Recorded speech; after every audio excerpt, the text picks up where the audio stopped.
are you all doing? Good. It's so exciting to be here. Thank you for welcoming me to be here at this wonderful day to have these courageous conversations. So we have about, I think each of us are going to talk for about 10 minutes each and then have some time for some questions as well. So, like you all said, my name is Gia Drew. I'm the program director at an organization called Equality Maine. My pronouns are she, her, and hers. And I want to talk to you a little bit today about some of the things I had to face in my life when I was your age and as an adult. Because being courageous doesn't just end with one thing. It's actually a lifetime of things you're probably going to have to go through. So when I was in middle school, I was afraid to go to school most days. Is anyone afraid to go to school at all? Has anyone ever felt that? Yeah.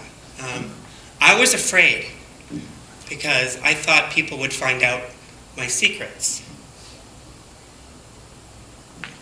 Because when I was about your age, I knew I was attracted to both boys and girls. And back then, it was really not a safe thing to do or say out loud. I also knew or thought that I might be a girl. You see, when I was born, they thought I was a boy. And so I was raised as a boy. But I never felt like a boy.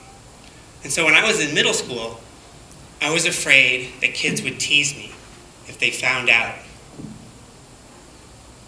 And so I kind of hid that identity from the world and was scared.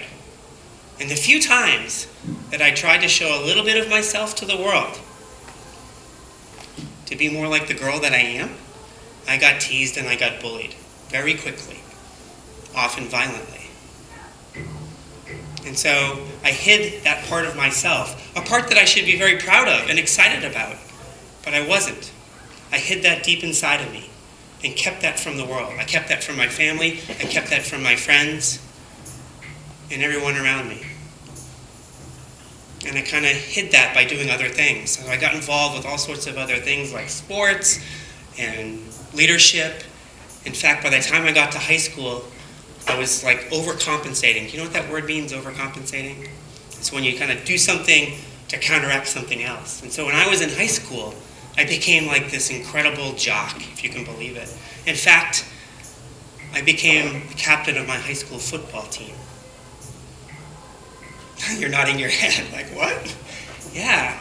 I'd become so far different than what I felt on the inside because I didn't want anyone ever to find out who I was.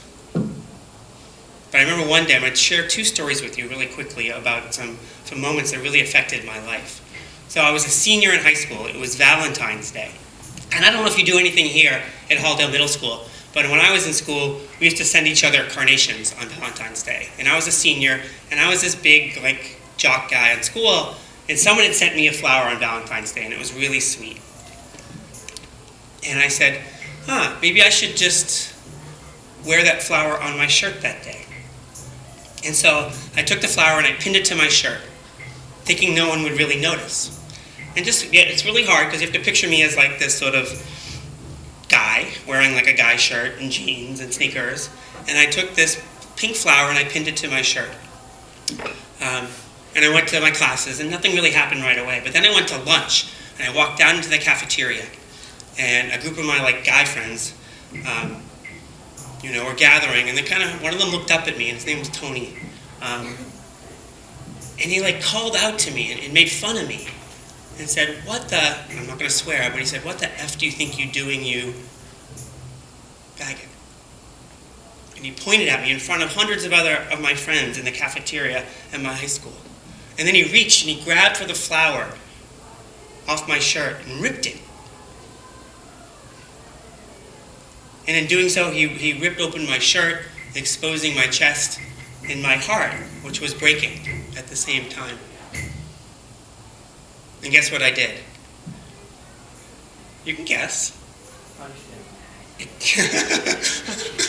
Is that what you would do? Probably, yeah. I did. I did not know how to handle that situation. And so I attacked him. And we got into a fight. And before I really hurt him, and I probably could have, we got separated by the teachers and we were sent to the office. And I was steaming mad. And Tony was like, whatever. And finally we kind of calmed down a little bit, and Tony apologized, and the principal looked at me and said, so why are you so angry and upset? Tony apologized for ripping the flower off your shirt. And I couldn't tell the principal what that flower had meant to me, that flower really was a symbol of the girl I really was inside of me. And so my mom came, because I was getting suspended because I was in a fight. My mom was just very upset. She's like, so why does this keep happening? So this was not the first time I'd gotten into trouble. You know, I had a lot of anger and rage inside of me because I was so afraid of hiding the secret from people, that people were going to tease me. And so I, once again, buried that identity deeper inside of me for about another 30 years. And I grew to hate myself and became very sad. There were some other really good things along the way, too. You know, fell in love, got married, loved teaching, loved coaching.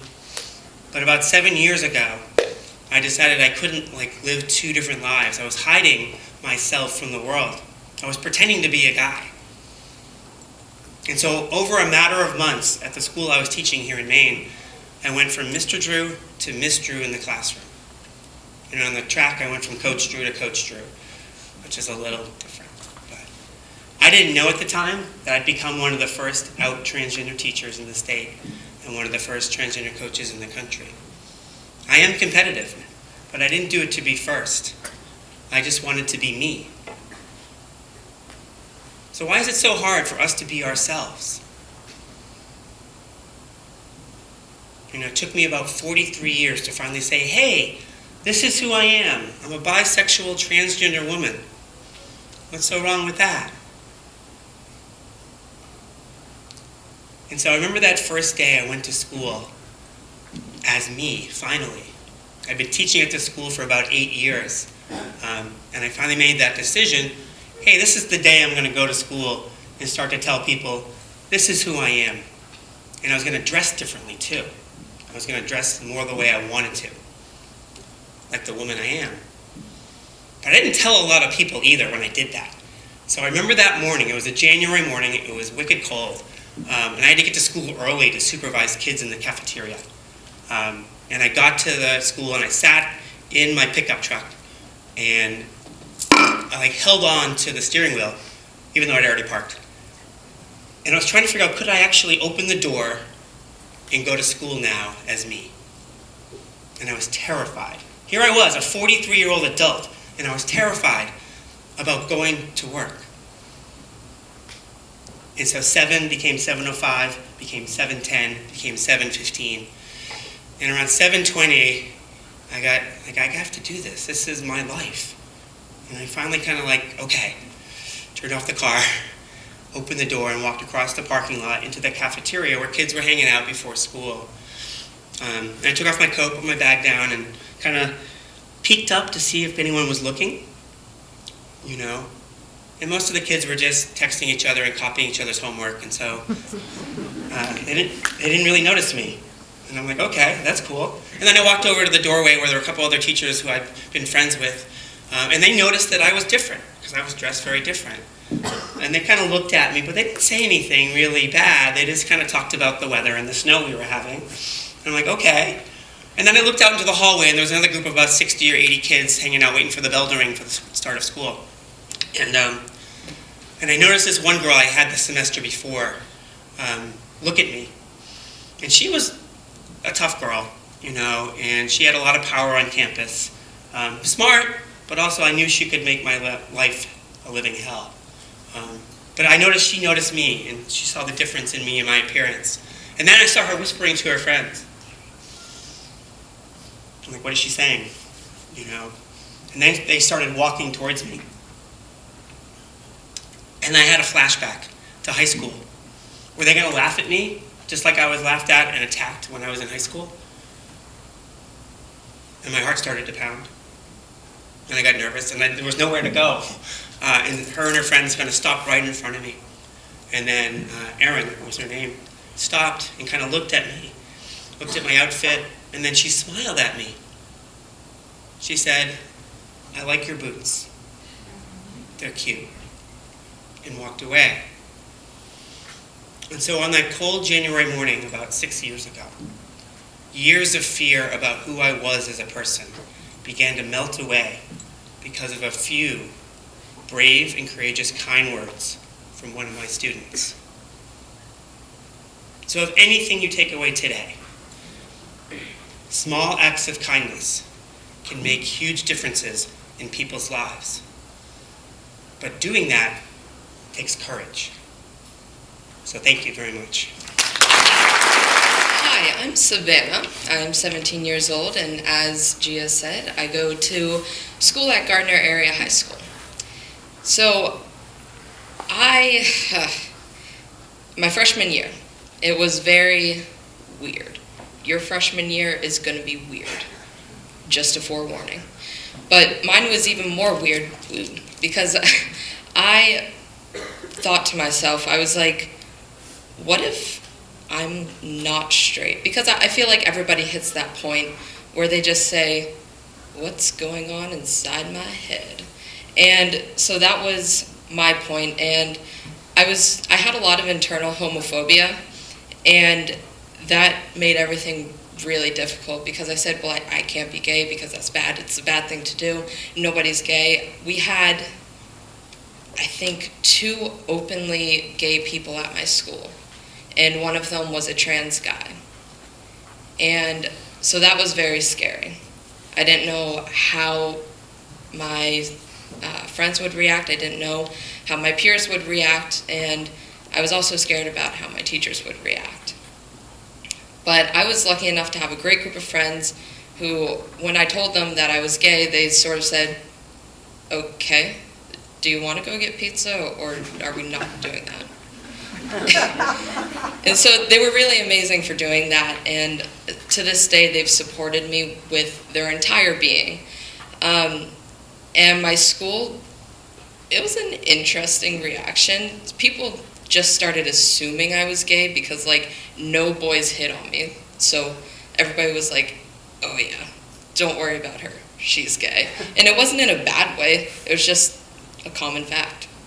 And I've had a lot of people come up to me since I've started doing my advocacy work with the LGBTQ community and say, thank you for what you're doing. I've had people that have graduated from Gardner message me and thank me for what I'm doing. And it's things like that that help me go on with what I'm doing.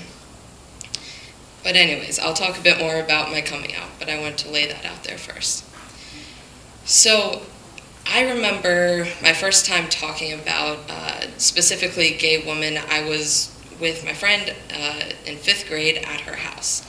And we were sat down, and she was like, you know, I'm fine with guys that are gay because it makes sense, but I just don't understand the whole lesbian thing.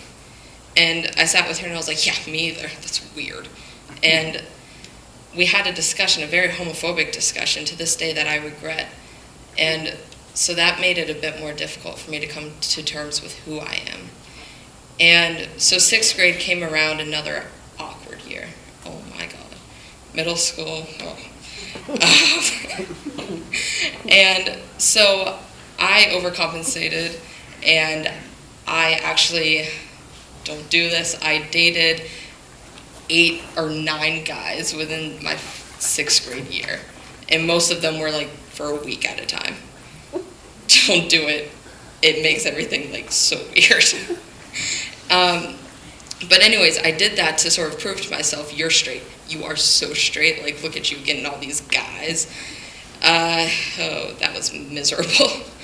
And so 7th grade came around, and I did date this one guy for 6 months solely for the reason to say that I had a boyfriend and to, once again, prove to myself that I was straight.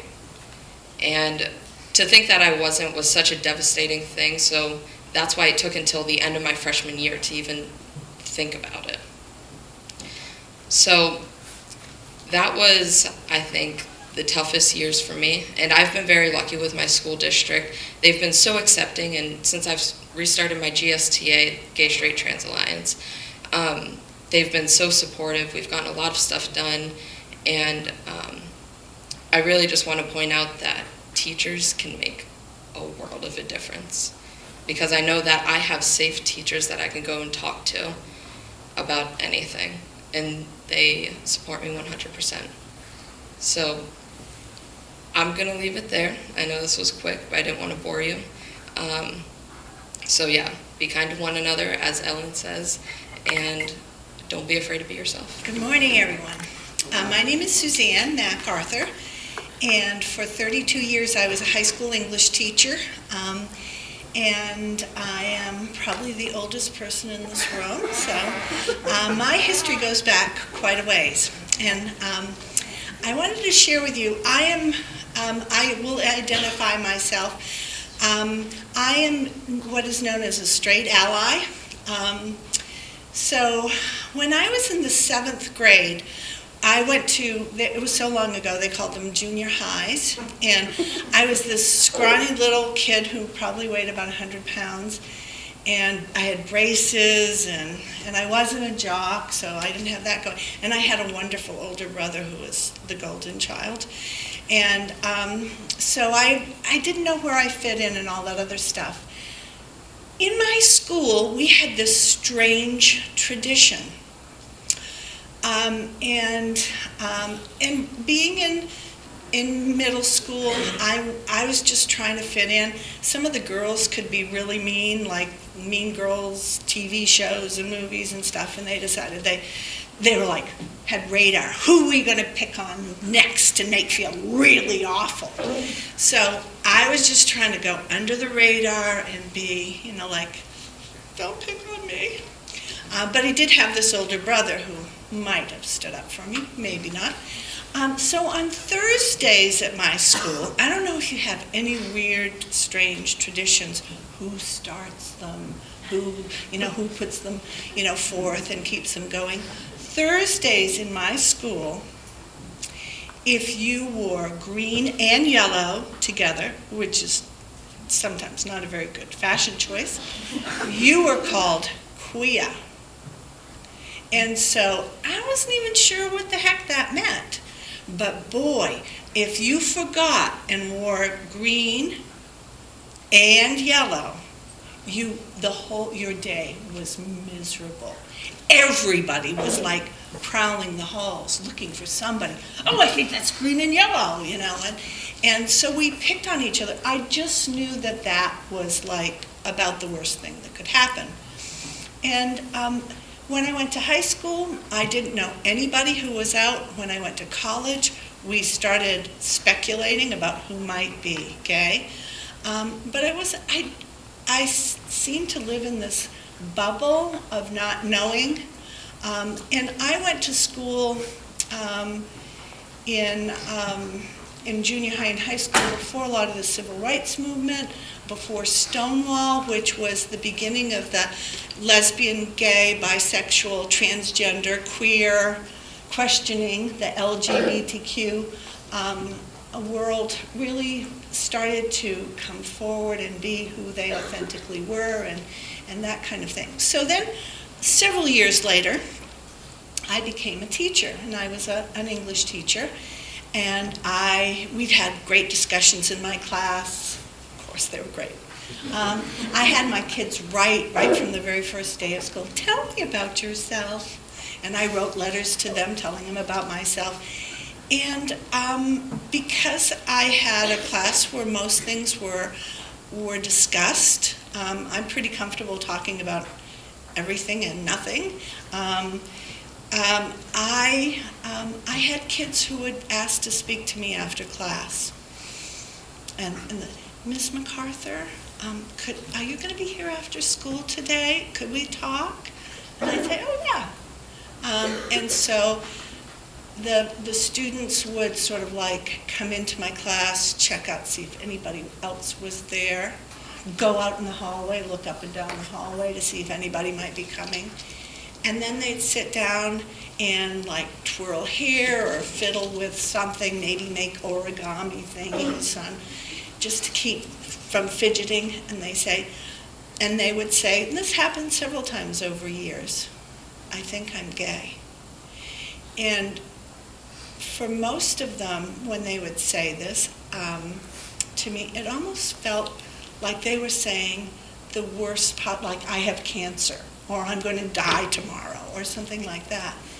And I don't remember, I remember all the students that ever said that to me, but I don't remember what I said. I hope apparently I didn't say anything that, was totally devastating.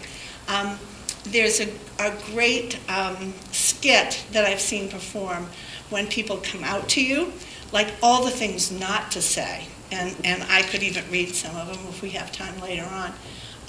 But I think what I try to do, when my students are the most vulnerable, like when they're admitting something that they're really worried that will affect how other people feel about them.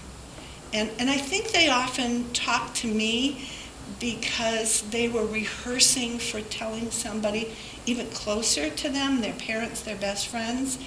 And so they were going to see if they disappeared when they would say that to me.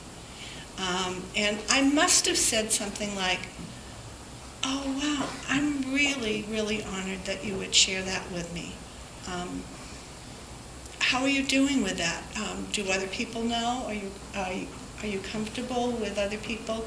Have there been problems in school? Can I help?" So there are lots of things, I didn't say, "Oh, I've known forever you were gay. I mean, it's all over you, gay, gay, gay." I didn't say stuff like that. I didn't say like, like I'm calling your mama right now, or something. I was really touched.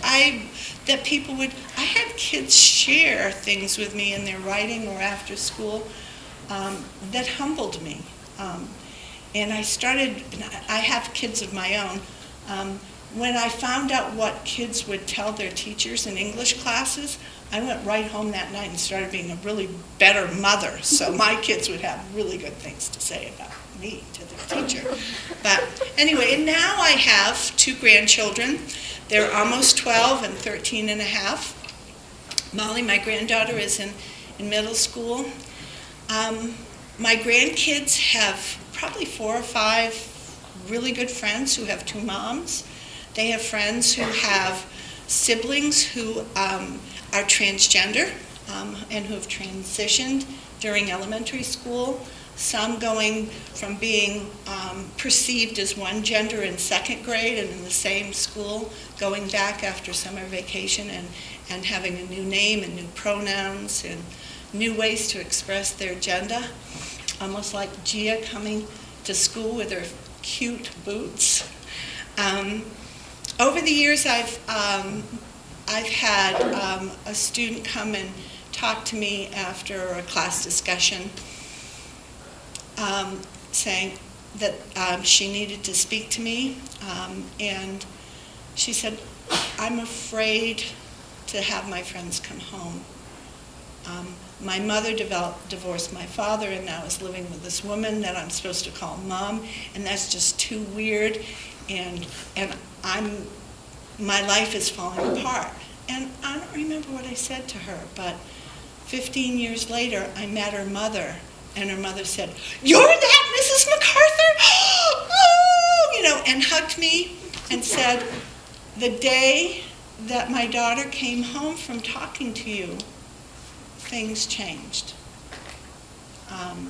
So one of the things that I want to emphasize to you is that, as both Savannah and Gia have said, is being an ally to each other, regardless of its LGBTQ, or you have braces, or you're too tall, or you're too short, or you're too this, or you're too that, or not enough this, or not enough that. Being kind to each other is being the biggest hero you can possibly be, being the most courageous you could possibly be. And I know that's sort of corny and all that other stuff, but one of the young people that I work with, whom both Gia and Savannah know, was as a freshman. Their story is very much like Savannah's. Freshman year, they went to homecoming dance with another girl, and in the next year and a half suffered a black eye, bruised ribs, was shoved into more lockers than most schools have, was beaten up in a locker room. What are you looking at me for? And all that other stuff. And this is a young person who uses they, their pronouns, who identifies as gender neutral or gender queer, and who missed, in a year and a half, almost 40 days of school because they were afraid to go to school and get beaten up. Because the few adults that they told in the school said, well, we have no evidence of that. And so they tried to start a gay, straight, trans alliance in their school because research has said that having a gay, straight, trans alliance in the school, or a gay, straight alliance, or a gender and sexuality awareness club, or whatever rainbow alliance, makes all students feel safer. Because there's a group in a school, like a civil rights team does the same thing too, that symbolizes the need for beyond tolerance, for real welcoming and safety and acceptance and celebration of difference. And so what made a difference in Ev's life? One, she went to I misgender people a lot, and I'm working on it. They went to a school dance a formal school dance dressed in a tuxedo. And one teacher said, "You look great." And then Ev was able to walk into that room with 300 people and have a good time that night. Ev was also afraid to go into the cafeteria. She had one teacher who said, "Come and have lunch in my room. I sit there and grade papers. We can just hang out." And then Ev felt safer going to school every day. So don't think things have to be huge that you do. You don't have to don armor or whatever and ride in to rescue people. Most people don't want to be rescued. They want to be accepted and liked, and they want a friend. They want somebody to be kind to them. And, there are different kinds of kind. But what I had to learn as a teacher and an ally is when I heard in the corridor, like, "Oh, that's so gay," I thought, like, whoa, I'd sort of freeze and I say, "That's wrong. I've got to say something. What the heck do I say?" I don't want it to escalate. I don't want the person to feel, who it might have been directed to feel awful. So I over time, and I worked with, when I was, one of my students several years ago asked me if I would be the gay, straight, trans alliance advisor at my school. And for a couple of years, there were 2 straight kids that were the only members of my group. And we put up posters about no name calling, and on Diversity Week, we got out colored chalk and wrote on the sidewalks, like, "Love is love," and "Everyone is welcomed here," so that when kids got off the bus or were dropped off in front of the school, they were welcomed with words of tolerance and acceptance and a celebration of diversity, rather than that kind of judgment and lack of compassion. So a couple of other things, and then my time is up.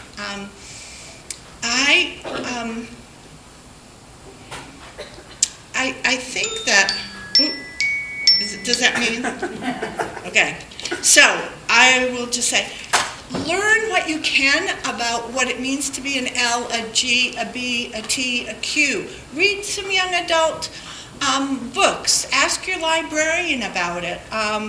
If you have a friend who might be exploring their gender identity or their sexual orientation, Be kind, be curious, listen, learn about it. Don't expect your LGBTQ friends to educate you, like hold a course for you and tell you like, and be careful.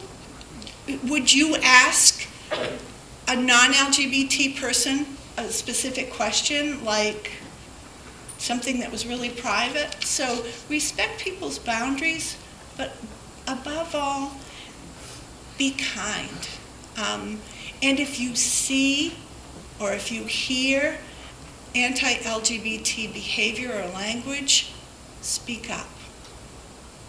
And that takes enormous courage, even for me as an adult. I've had to practice what I was going to say when I heard kids say, "Oh, don't be so queer. Don't act like a girl," or all that stuff. We have really good laws in Maine that protect people from hate language and hate crimes. But all of you can really make the biggest difference in the world by being courageous and speaking up and saying, "Hey, that's not cool. Don't say that." Standing beside the person who's being picked on, just saying, "Are you okay? Hey, what's for math homework?" Just distract, move away, de-escalate stuff. And I could keep talking, but I'm not going to. Thank you very much. You've been great.